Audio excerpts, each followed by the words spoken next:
საღამო მშვიდობისა ტელეკომპანია გურჯაანის სტუდიიდან ახალ ამბებს თამარ გორხელაშვილი გაგაცნობთ. შეგახსენებთ, რომ საინფორმაციო გამოშვების განმეორებით ნახვა ხვალ დილის 10 საათზე შეგეძლებათ. ასევე ტელეკომპანია გურჯაანის სიუჟეტები შეგიძლიათ ნახოთ ჩვენ საიტზე gurjani.tv.com, ასევე Facebook-ის გვერდზე მოგწევნეთ ქართული შრიფტით. ტელეკომპანია გურჯაანი. თვალე გვადევნეთ ასევე My Video-ზე. ახლა კი დღის მთავარი ამბების ანონსი. მაყოფილია ვინმე არჩევნებიდან არჩევნებამდე თელავში მართველი გუნდის თითქმის 4 წლიან მუშაობას აფასებენ. რომელ პროექტს თვლიან წარმატებულად და რა არ იმსახურებს მათ მხარდაჭერას. მათხარივით ამ ხელაკაცებს ვიყავ ქუჩაში, რომ ლოგვამპურის ფული ვიშონო. ჯანდაცვა, თუნდაც ის რომ თავისუფლები ვართ. სიტყვის თქმისუფლება გვაქვს. ფორუმიდან ოცნებაში რატომ დატოვა ლაგოდეხის საკრებულოს თავმჯდომარემ გოდერძი ბარბაკაძემ ეროვნული ფორუმი. მე ჩემი გუნდი, რომელიც გუნდითაც ჩვენ 2011 წლიდან დავიწყე საქართველოს მომავლის შენება. თელავში ლატვიის საპატიო საკონსულო გაიხსნა. კიდევ უფრო დაუახლოვდება საქართველოს და განსაკუთრებულად კახეთის რეგიონი ბალტიურ ქვეყნებს, მათ შორის ლატვიას. თელავი იბრუნებს თავის ძველ დიდებას და სახელს. 2012 წლამდე კანონმდებლობა იყო ძალიან ცუდი. გაყიდული საძოვრები და გადაშენების პირას მყოფი მეცხოველეობის დარგი. რა პრობლემები აქვთ მესაქონლეებს? აქეთ ხეისკენ იყო საძოვრები, რაც საძოვრები იყო გადახნეს. მეტილეთ სუმშიერი მოდის დროხა. ქართული სულის საზეიმო დახურვა ველის ციხეში. ხელოვნების ფესტივალის დეტალები რამდენიმე წუთში.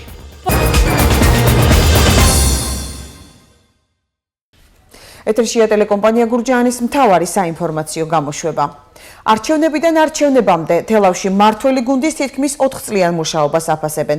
გამოკითხული რესპონდენტების უმრავლესობა ამბობს, რომ ბოლო 4 წელიწადში მათი სოციალური მდგომარეობა გაუარესდა და მმართველმა გუნდმა იმედები ვერ გაუმართლათ. ნაწილი კი ხელისუფლების წარმატებულ პროექტებზე ამახვილებს ყურადღებას. კრიტიკა, მოწონება და მადლობის ნიშნად მიძღვნილი ლექსი გიორგი ბაღანაშვილის სიუჟეტში.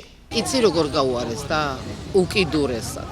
ამ ქალბატონის მსგავსად არჩევნებიდან არჩევნებამდე ბევრი ადამიანის ცხოვრება გაუარესდა. თელავში გამოკითხული რესპონდენტების უმრავლესობა ამბობს, რომ მმართველმა გუნდმა მოლოდინები გაუცრუათ. არადა იმის იმედით, რომ მათი ცხოვრება გაუმჯობესდებოდა დაახლოებით 4 წლის წინ, სწორედ კოალიცია ქართული ოცნების მხარდამჭერები იყვნენ და უმეტესობამ არჩევნებზე 41 ნომერი შემოხაზა. დღეს კი რესპონდენტები იმ პრობლემებზე საუბრობენ, რაც ამ წლების განმავლობაში დაუგროვდათ.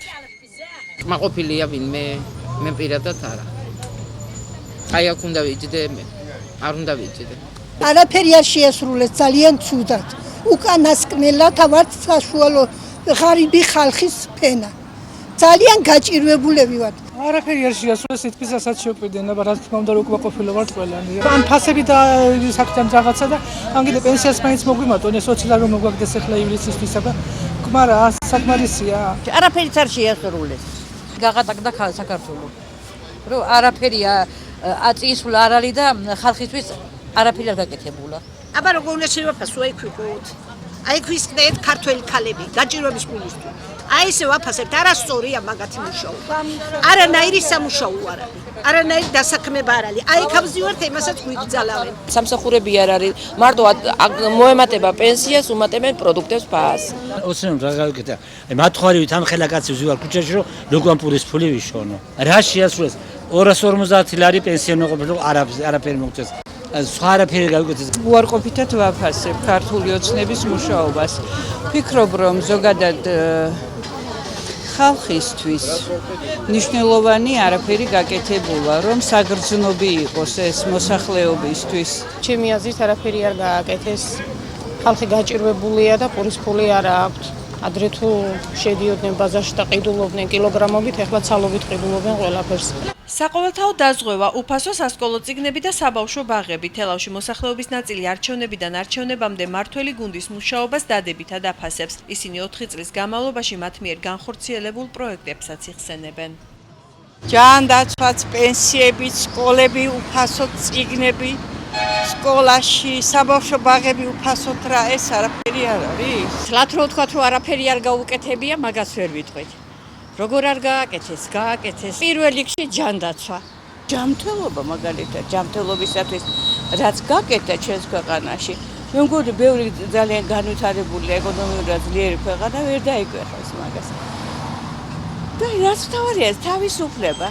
ჯანდაცვა, თუნდაც ის რომ თავისუფლები ვართ, სიტყვის თქმის უფლება გვაქვს. მართველი გუნდის შეფასებისას აზრი ორად იყოფა თელავის სოფლებშიც. შემთხვევითი შერჩევის პრინციპით გამოკითხული რესპონდენტების უმრავლესობა ამბობს, რომ ხელისუფლების წარმომადგენლები მხოლოდ საკუთარ კეთილდღეობაზე ზრუნავენ და უბრალო ადამიანების პრობლემები და გასაჭირი მხოლოდ არჩევნებამდე რამდენიმე თვით ადრე ახსენდებათ. უკმაყოფილო რესპონდენტების გარდა ბუშეთში, ვანთასა და აკურაში არიან კმაყოფილებიც. ისინი ქართული ოცნების მუშაობას დადებითად აფასებენ და ფიქრობენ, რომ მართველი გუნდი მათი კეთილდღეობისთვის უფრო მეტსაც გააკეთებს. აი როგორც სამოვნევე უნდა ვიმუშაოთ, ესე ვერ იმუშავა. პირველი წელი იქნება ცოტა, მეორე წელი ესე, მეოთხე უკეთესია, აბა მეოთხე უკეთესი კი უფრო უარესია. არა, უთქოთ არ გაკეთა, მაგასაც ვერ იტყვი. გაკეთა, მაგრამ ახლა ხალხს როგორც უნდა, მაინც უყაყოფილი ახალი და ადამიანები რამდენიც გაპატივიცი არა, ყველა მაინც ყოველთვის უყაყოფილი. თავიანთ საქმეს აკეთებენ კარგად, აბა რო გითხრა რა, თავიანთ საქმე ხუთიანზე აკეთებენ. გლეხისთვის არავინ არ მოსულა და არც მოვა, არასდროს. გლეხის მზე არ მოსულა და არც მოვა. ბევრი რამე გააკეთეს. რო თქვა თუ არაფერი გააკეთეს, ესე არ არის. იგივე ჯანდაცვის საკითხები, იგივე როგორც ახლა თქვა მეგობარმა, სიტყვის თავისუფლება, იგივე სოფლის მეურნეობის პროგრამა. არაფერიც არ შეასრულეს, რა შეასრულეს. დაპირებები რომ კუპლეტებს მიყრიდნენ ეზოში ყოველ წუთით, რომ აი ეგრე იგრე ამდენ ფულს და პენსიას მოგიმატებთ, რა ვიცი, რამდენი დანაპირები იყო. აი რომელი გააკეთეს? აი თავიანთი გააკეთეს თუ გააკეთეს რამე მე რა. არაფერს არ შეუსრულებთ. არა შეასრულეს, აი ყველაფერი მომატე, ფასებს მომატე, წამლებს მომატე. გაზი დაგვიძრე, დენი დაგვიძრე. ამ სხვა რა გააკეთე? გულებს იღებთ თვითონ თავიანთი. ზოგი ბიძინა ივანიშვილის პოლიტიკაში დაბრუნებას ელის. ამ ქალბატონმა ყოფილ პრემიერს ლექსიც კი მიუძღვნა. მეტიც თუ ივანიშვილი მმართველ გუნდს კვლავ სათავეში ჩაუდგება, საკუთარ სახლში დიდ სუფრას გაშლის და განსხვავებული სასმისით მის სადღეგრძელოსაც დალევს.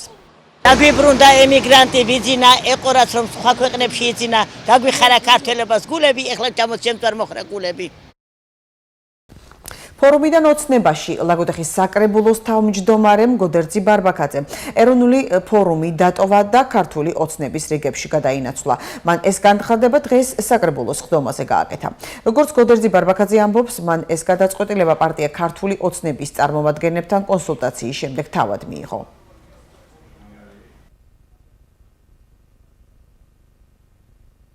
მე დღეს საკრებულოს ხდომაზე გავაკეთე განცხადება და ავტორი ეროვნული ფორუმის რიგები და რჩები ბიძინა ივანიშვილის და ქართული ოცნების და იმ ვალდებულებების ერთგული, რომელიც 2014 კი არა მარტო 2011-დან მოყოლების დღემდე გვაქვს აღებული. გადასწრებული ბუნებრივების ეროვნულ მე დავტოვე ეროვნული ფორუმის შემადგენლობა ჩემ თვალსაჩინო ოპოზიციაში მოვხედა. მე რჩები ჩემი გუნდის პოლიტიკის ერთგული, რომელიც გუნდითაც ჩვენ 2011 წლიდან დავიწყეთ საქართველოს მომავლის შენება. ბიძინა ივანიშვილთან ერთად. თბილისისა და აჭარის შემდეგ ლატვიის საპატიო საკონსულო დღეს თელავში გაიხსნა. ღონისძიებას ლატვიისა და ლიტვის ელჩები, ლატვიის საპატიო კონსული კახეთის რეგიონში, სხვადასხვა ქვეყნის საპატიო კონსულები, სამინისტროების, კახეთის გუბერნიისა და თელავის მერიის წარმომადგენლები დაესწრნენ. საკონსულოს, რომელიც ტურიზმის საინფორმაციო ცენტრის შენობაში განთავს და საპატიო კონსულის რანგში მიხეილ ხუნდაძე უხელმძღვანელებს. საკონსულო ხელს შეუწყობს ორ ქვეყანას შორის ტურისტული და კულტურული ურთიერთობების გაღრმავებას. აქ მოქალაქეებს შესაძლებლობა ექნებათ ახლოს გაეცნონ ლატვიის კულტურასა და ტრადიციებს. დღეს ჩვენთვის ძალიან მნიშვნელოვანი დღეა. ლატვია ხსნის საპატიო საკონსულოს თელავში. ჩვენი ორი კონსული წარმატებით მუშაობს თბილისსა და აჭარაში. ის რომ ჩვენ უკვე საქართველოში მესამე საპატიო საკონსულოს ხსნით, იმის მიმანიშნებელია, რომ ყოველთვის ვუჭერდით და გავაგრძელებთ მხარდაჭერას საქართველოს ტერიტორიული მთლიანობისადმი, ასევე საქართველოს სწრაფვას ნატოსა და ევროკავშირში გასაწევრიანებლად. საპატიო კონსული კახეთის რეგიონში ხელს შეუწყობს ლატვიასა და საქართველოს შორის მჭიდრო ეკონომიკური კავშირების დამყარებას. მოვლენა მნიშვნელოვანი იმით, რომ კიდევ უფრო დაუახლოვდება საქართველოს და განსაკუთრებულად კახეთის რეგიონი ბალტიურ ქვეყნებს, მათ შორის ლატვიას. მოხდება ბევრი ეკონომიკური ინფორმაციის და კულტურული ინფორმაციის გაცვლა და რაც თავარია დაინტერესებულ მხარეებს შეუძლიათ თანამშრომლობის მომავალ პერსპექტივაზეც იზრუნონ და იფიქრონ. სულ რაღაც 100-200 მეტრში ისტორიულად მდებარეობს მეფე ერეკლეს, ჩვენი სახელოვანი მეფის საელჩო დარბაზი, სადაც საქართველოს სახელოვანი მეფე იღებდა სტუმრებს და ელჩებს და მე ვფიქრობ, რომ აი ამ პატარა სულ ახალი დიპლომატიური კუთხის გახსნით თელავში, თელავი იბრუნებს თავის ძველ დიდებას და სახეს. მოემსახურება ორ ქვეყანას შორის და ორ ჩვენს რეგიონსა და ლატვიას შორის ეკონომიკურ-კულტურული პროგრამების განხორციელებას. ამ ობიექტზე მოსახლეობას და ჩვენს მოსახლეობას ექნება საშუალება მოვიდნენ, გაეცნონ ლატვიის კუთხეს სრულად, გაეცნონ საინვესტიციო პროექტები. გაყიდული საძოვრები და გადაშენების პირას მყოფი დარგი. იმ სოფლებში, სადაც თავის დროზე მეცხოველეობა განვითარებული იყო, პირუტყვის რაოდენობა მკვეთრად შემცირებულია. მიზეზი კი საძოვრების სიმცირის პრობლემაა. ყიტანსა და ჩუმლახში ამბობენ, რომ საქონლის შენახვა ძვირი უჯდებათ. რძის პროდუქტები კი საკმაოდ იაფია. მესაქონლეების პრობლემით დღეს ვერაიაშვილი დაინტერესდა. როცა ვერაძუებს საძოვარი არ არის, ძენაკლებია და რა თქმა უნდა, ნაკლები შემოსავალია და მოგზულისთვის შევამცირებ. ყიტანში მცხოვრები ქულზაშვილების ოჯახი მეხუთე წელია, რაც მეცხოველეობას მისდევს. ამჟამად მათ 8 ძროხა ჰყავთ, თუმცა იძულებულნი არიან რაოდენობაში ამცირონ. მიზეზი კი პირველ რიგში სოფელში საძოვრის პრობლემაა. ამას ისიც ემატება, რომ რძის პროდუქტების ფასით უკმაყოფილონი არიან და სარგებელს ვერ ნახულობენ. 5 წელია მესაქონლეობას მივდებთ, ადრე ყვანდა ცოტა. ვეცადეთ, რომ რაღაცად ოჯახს უფრო ძლიერი ყოფილიყო, რაღაც, მაგრამ არ გაამართლა. არ არის საძოვრები, ძალიან ჭირს. ამის გულისთვის ისევ ამცირებთ ახლა. ახლა რამდენი დრო ხდება? ახლა 8 ყავს და აპირებდა შეამციროს? კი. და მთავარი პრობლემა აქ საძოვარია. საძოვარია მთავარი პრობლემა. საძოვარი რო იყოს, არ მას უზავთ, მაგრამ როცა საძოვარი არ არის, ძალიან ძვირი ჭდება ეს ყველაფერი. საძოვრის პრობლემა აწუხებთ ყიტანში სხვებსაც. აქ ამბობენ, რომ წლების წინ ყველა ოჯახს ყავდა საქონელი, ახლა კი მთელ სოფელში მხოლოდ 30-მდე პირუტყვია. მათივე თქმით, საძოვრის პრობლემის გამო საქონელი ხშირად ხევების მიმდებარე ტერიტორიაზე ბალახობს, რის გამოც გასულ წელს სოფელში ჭირი გავრცელდა და მათი ისედაც ცოტა რაოდენობა მნიშვნელოვნად შემცირდა. თქვენს ყველა უბანს ყავდა თავის საქონელი. სოფელში დადიოდა თითქმის 2 ყველა უბნის ნახირი ცალ-ცალკე დადიოდა. საქონელი საძოვარი არ აღარ. აქეთ ხევისკენ იყო საძოვრები, რაც საძოვრები იყო გადახნეს. მეური რომ მოინდომოთ, მაინც ვერ მოაშინებ, იმიტომ რომ საძოვრების პრობლემა არის. სულ გაშენებული აქვს ხეხილი და ისე. საძოვარი მარტო შეიძლება ჩაატარო ხევში და მოატარო. ხევში საქონელი როგორ უნდა იყოლოს. ყიტანის მსგავსად ჩუმლახშიც იშვიათ ოჯახს ყავს საქონელი. ამბობენ, რომ სოფელს საძოვარი აღარ აქვს და ძროხების შენახვა ძვირი უჯდებოდათ. ამიტომ მათი რაოდენობა ზოგმა შეამცირა, ბევრმა კი გაყიდა. ერთი ძროხა საკმარისია ოჯახისთვის.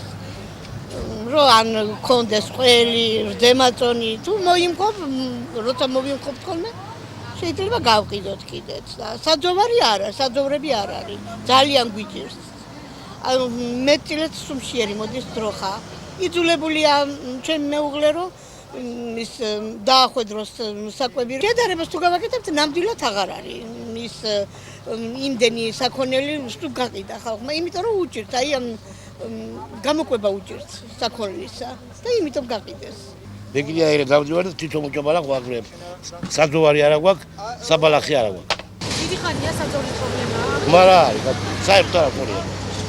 ჩუმლახ საერთოდ საძოვრები არ აქვს. და ხევზე დაგვიდის ნახირი. ხევზე არ არის საშიშროება, რომ თქვა რაღაცა დაავადება. დაავადება ნაგავი იყყრია გელებს. ირამდენი ნაგავი ყრია და იქ ნადირი და ისა და პრობლემა არ არის, მაგრამ გურჯაანის რაიონში საძოვრების პრობლემა მხოლოდ ამ ორ სოფელში არ დგას. გურჯაანის გამგეობის ინფორმაციით მუნიციპალიტეტის ტერიტორიაზე ამჟამად 5600 ჰექტარი საძოვარია. აქედან 40% პრივატიზებულია. საძოვრების დღევანდელ პრობლემას კი წინა ხელისუფლებას უკავშირებენ, რადგან სწორედ მათ დროს მოხდა მიწების კერძო საკუთრებაში გადაცემა.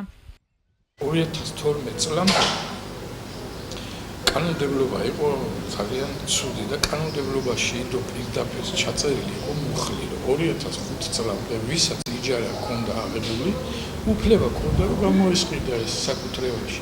და მაშინ ნაწილმა ხალხმა ამით ისარგებლა და გამოისყიდა და დაიკანონა. მაინც უფრო ახლა ჩვენი რაიონი აგრარული რაიონია, ბუნებრივია და მაინც ახლა აგრარულ სექტორისკენ მიდის მაინც ვექტორი რა და ალბათ კორექტირება ამ მიმართულებით უნდა იქნეს გათვალისწინებული.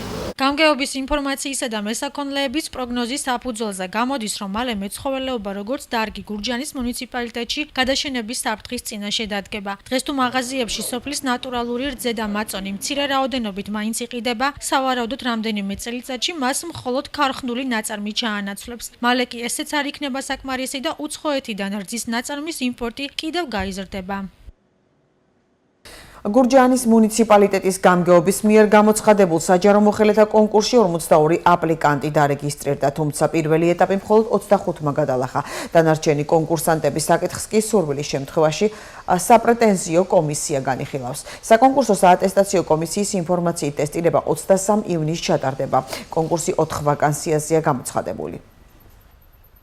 შემოსული იყო 42 კონკურსანტი. აქედან პირველი ეტაპის საბუთების გადარჩევა გაიარა 25-მა კონკურსანტმა.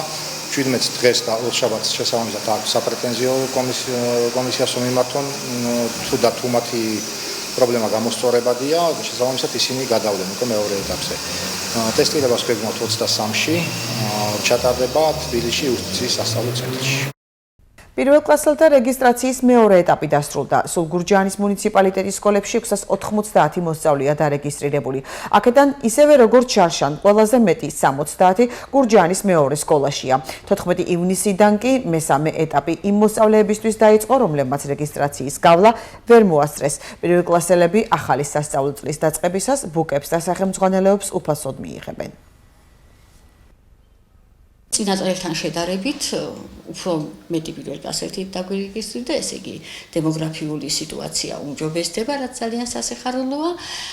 მეორე სკოლა ტრადიციულად წელსაც ყველაზე მეტ პირველ კლასელს მიიღებს სასწავლო წლის დაწყებისათვის.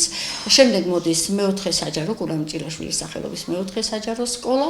შემდეგ არის პირველი საჯარო და დანარჩენი დიდკონტინგენტიანი სოფლის საჯარო სკოლები, ეს არის ველისციხე, ეს არის კარდენახი. ხელოვნების ფესტივალის ქართული სულის საზეიმო დახურვა ველისციხეში.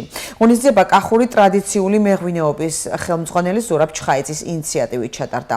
მასში მონაწილეობა ადგილობრივ შემსრულებლებთან ერთად იუმორინას მუსიკოსებმა და მსახიობებმაც მიიღეს. ფესტივალი 2003 წლიდან საქართველოს სხვადასხვა კუთხეში იმართება და მას ველისციხემ უკვე მეორედ უმასპინძლა. ღონისძიების დეტალები ეთერ თეთრაძის სიუჟეტში.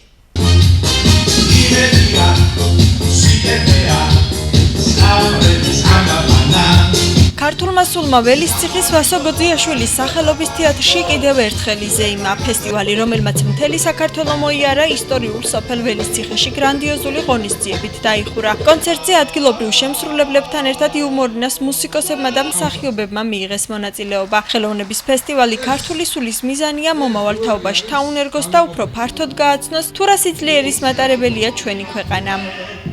მე-13 წელია რა ჩვენ ამ ფესტივალს ვაკეთებთ. ქართული სული სხვადასხვა რეგიონებში დავდივართ. წელს ვიყავით ქუთაისში, შემდგომ თბილისში ჩატარდა ორი ღონისძიება, ეხლა ველისციხეში. მე მახსოვს 2011-ში ვიყავით აქ, ზავსი ღონისძიება ჩავატარეთ. და ზოგადად ეს ემსახურება ყველასათვის, ახალგაზრდა თაობისათვის და იმ ხალხისათვის, ვინც ხელოვნებაშია და უფრო მეტი ყურადღება ამ ხალხს. ღონისძიებაზე ქართული სულის განვითარებაში შეტანილი წვლილისთვის ოქროს მედლებით, დიპლომებითა და სიმბოლური გამოსახულებით იუმორინას დამფუძნებელი ჯემალ ბაღაშვილი, მსახიობი გივი ბერიკაშვილი, ველისციხის თეატრის სამხატვრო ხელმძღვანელი ომარ კაკაბაძე და ველისციხის ღვთისმშობლის სახელობის ტაძრის მოძღვარი მამა იოანი დააჯილდოვეს. ფესტივალის დახურვას კულტურის, სპორტისა და სხვადასხვა სფეროს წარმომადგენლები და ველისციხელები ესწრებოდნენ. ორმაგად მნიშვნელოვანი და საბუდამო და სამახსოვრებელი დღეა, იმიტომ რომ პირველი რომ აი ასეთი ძალზე წარმატებული, ძალზე ქართული, არა მხოლოდ სახელწოდებით ქართული სულის ფესტივალის ლაურეატობა, ასე ვთქვათ, მარგუნესილად და ეს დიდი პატივია ჩემთვის და დიდი დაფასება, ვინაიდან თავად ეს ორგანიზაცია ფესტივალის მესვეურები არა მხოლოდ ძალიან ბევრ კეთილ და ნამდვილ ქართულ საქმეს აკეთებენ. ჩემი ამ შრომის შედეგად და იმათ მე ეხლა დააფასეს და გადმოვცეს, მე რა თქმა უნდა ძალიან დიდი მადლობელი ვარ როდესაც ადამიანს უფასდება რაღაცა თავისი გაკეთებული შრომა, ამას ძალიან დიდი მნიშვნელობა აქვს. სტაცებული ვარ ამ ღონისძიებით, ძალიან დიდი კმაყოფილები ვართ ყველა, ჩემი ოჯახის წევრები ყველა თითქმის აქ ვიყავით. ფესტივალი ქართული სული 2003 წლიდან საქართველოს სხვადასხვა კუთხეში იმართება. ის ველის ციხეში უკვე მეორედ ჩატარდა.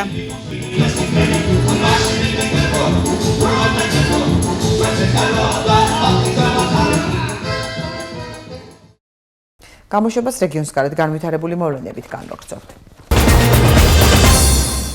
საქართველოს მთავრობის რეფორმების 4 პუნქტიანი გეგმის ფარგლებში დამწყები ბიზნესის ხელშეწყობის პროგრამა სტარტაპ საქართველო დაიწყო. პროგრამა დღეს საქართველოს პრემიერ-მინისტრმა გიორგი კვირიკაშვილმა წარადგინა. განაცხადები 17 ივნისიდან 31 ივლისის ჩათვლით მიიღება. მასში მონაწილეობა შეუძლია საქართველოს ყველა მოქალაქეს ან პირთა ჯგუფს, რომელთაც გააჩნიათ საინტერესო ბიზნეს იდეა. პროგრამისთვის პირველ ეტაპზე გამოიყოფა 11 მილიონი ლარი, რაც შემდეგ 35 მილიონ ლარამდე გაიზრდება.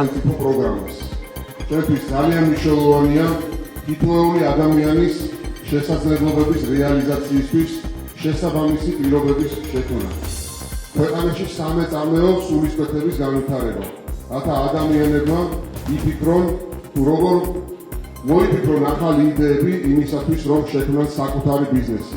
ეს არის ძალიან მნიშვნელოვანი, რომ ჩვენ შევქმნათ შესაბამისი ეკოგარემო, რომელშიც ახალგაზრდები, ინოვაციურად მოაზროვნე ადამიანები ამას შეძლებენ.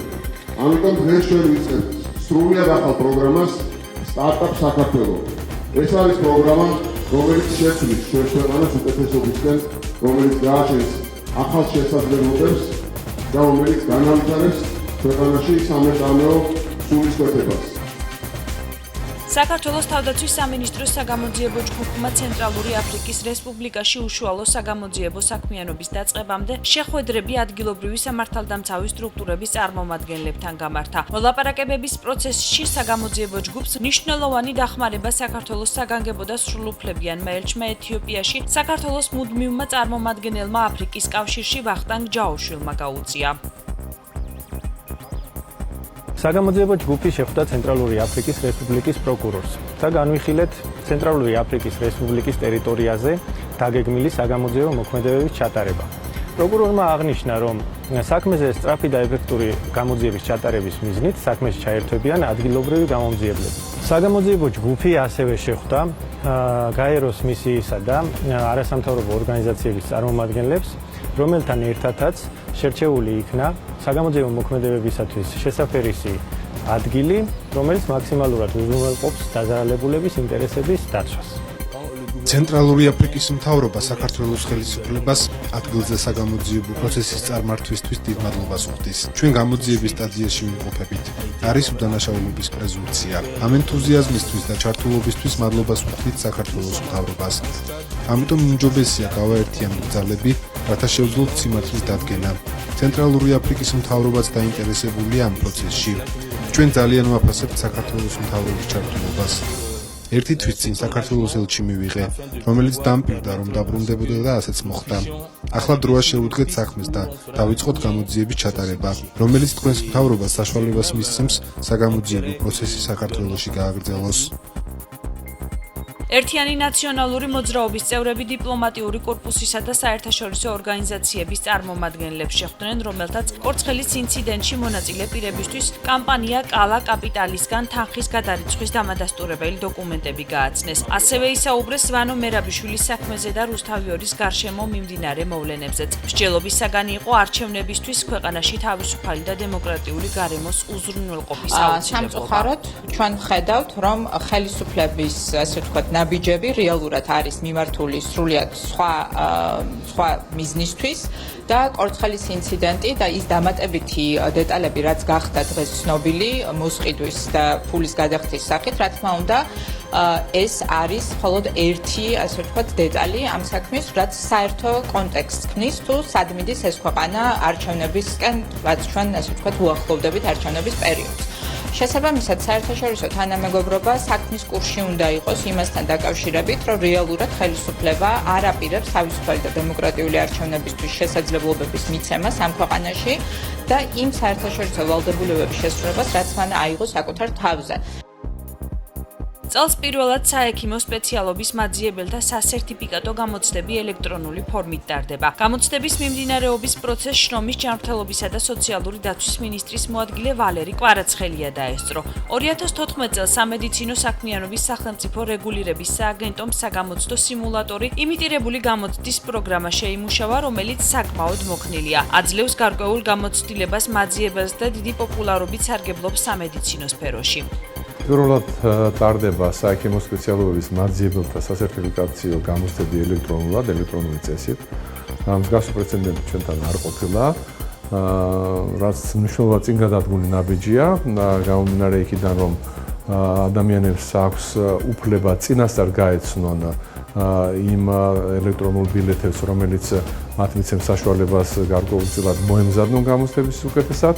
დაახლოებით 48 სპეციალობის 809 მაძიებელი ღებულობს ამ სასერტიფიკაციო გამოცდაში მონაწილეობას და აგრეთვე გვაქვს ერთი სიახლე წელს პირველად ღებულობანი მონაწილეობას ბავშვთა გადაუდებელი თერაპიის სპეციალობით სერტიფიკატის მაძიებლები. გამოშვებას უცხოეთის ახალი ამბებით განვაგრძობთ.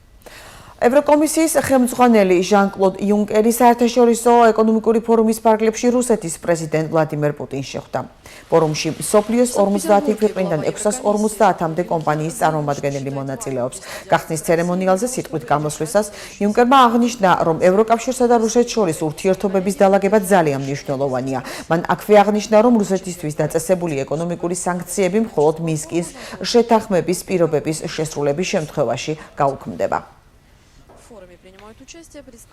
ამერიკის შეერთებული შტატების სახელმწიფო დეპარტამენტის დიპლომატების ნაწილი მოუწოდებს პრეზიდენტ ბარაკ ობამას ბაშარ ალ-ასადის რეჟიმზე დარტყმები განახორციელოს. 50-ზე მეტმა დიპლომატმა ხელი მოაწერა შიდა მემორანდუმს, რომელშიც მოუწოდებს ამერიკის შეერთებულ შტატებს მიიტანოს დარტყმები სირიის არმიაზე იმ მიზნით, რომ ასადის რეჟიმმა ცეცხლის შეწყვეტის რეჟიმის პირობები შეასრულოს. ამის შესახებ ინფორმაცია ერთდროულად რამდენიმე გავლენიანმა ამერიკულმა გამოცემამ გაავრცელა. დიპლომატები სთავაზობენ ხელისუფლებას სირიის არმიის წინააღმდეგ გამოიყენოს რაკეტები, უპილოტო საფრენი აპარატები და საჭიროების შემთხვევაში ავიაციაც. ამერიკის შეერთებული შტატების სახელმწიფო დეპარტამენტმა მემორანდუმის არსებობა დაადასტურა. ერაყის არმიამ ქალაქ ფალუჯას ცენტრზე კონტროლი დაამყარა. არსებული ინფორმაციით ერაყის არმიამ ფალუჯას სამთავრობო რაიონი ტერორისტული დაჯგუფება ისლამური სახელმწიფოსგან სრულად გაათავისუფლა. ამჟამად სამხედრო ოპერაცია ქალაქის სხვადასხვა რაიონებში მიმდინარეობს. ისლამურმა სახელმწიფომ ფალუჯაზე კონტროლი 2 წლის წინ დაამყარა. ერაყის არმია ქალაქზე კონტროლის დაბრუნებას მაისის შუა რიცხვებიდან ცდილობს. ახლა კი საინტერესო ამბები, რომლებიც პალეტრა ნიუსმა გაავრცელა. ახლად აღმოჩენილ პლანეტებზე შესაძლოა სიცოცხლე არსებობდეს. მერწყულის თანავარსკვლავედში მყოფი 3 პლანეტა დედამიწიდან 40 სინათლის წელიწადით არის დაშორებული. როგორც მეცნიერები აცხადებენ, იქ შესაძლოა სიცოცხლისთვის აუცილებელი პირობები იყოს. ხლნგლაი ინოვაციური ატრაქციონი, რომელიც მსურველებს სიკვდილისა და სიცოცხლის გრძნობებს, კრემაციასა და ხელმეორედ დაბადებას აჩვენებს. ორიგინალური სესია 2 საათის განმავლობაში გრძელდებოდა. უცნაური ატრაქციონის შესაქმნელად 딘 ლუისა და მის ბიზნეს პარტნიორს 4 წელი დასჭირდათ. სტიმულატორით სარგებლობისთვის მსურველებს 454 იუანის გადახდა მოუწევთ. ჩინეთში რიცხვი 4 სწორედ სიკვდილთან ასოცირდება. ახლა კი დღის სხვა ამბები. მშიბზია აფხაზურად მისალმებას ნიშნავს. აქცია სოციალურ ქსელში დაიწყო.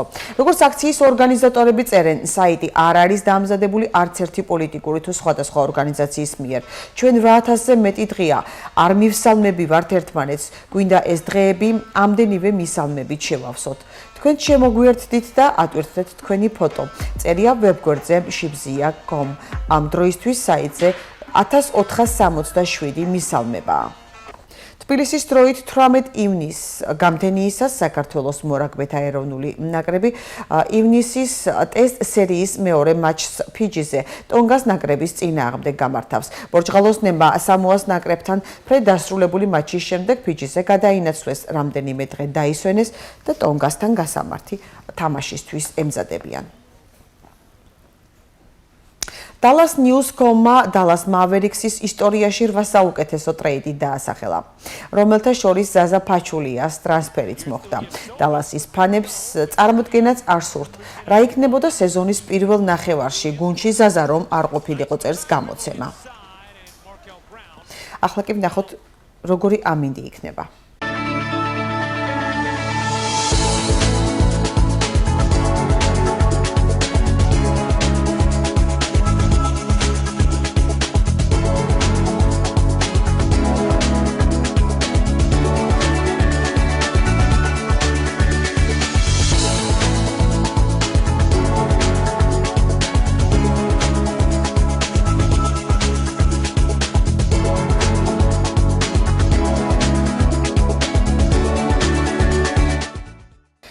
შეგახსენებთ, რომ საინფორმაციო გამოშვების განმეორებით ნახვა ხვალ დილის 10 საათზე შეგეძლებათ.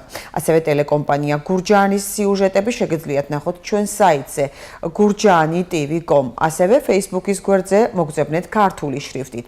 ტელეკომპანია გურჯაანი. თვალი გვადევნეთ ასევე My Video-ჯიზე. ასეთი იყო დღეს განვითარებული მოვლენები. ნახვამდის.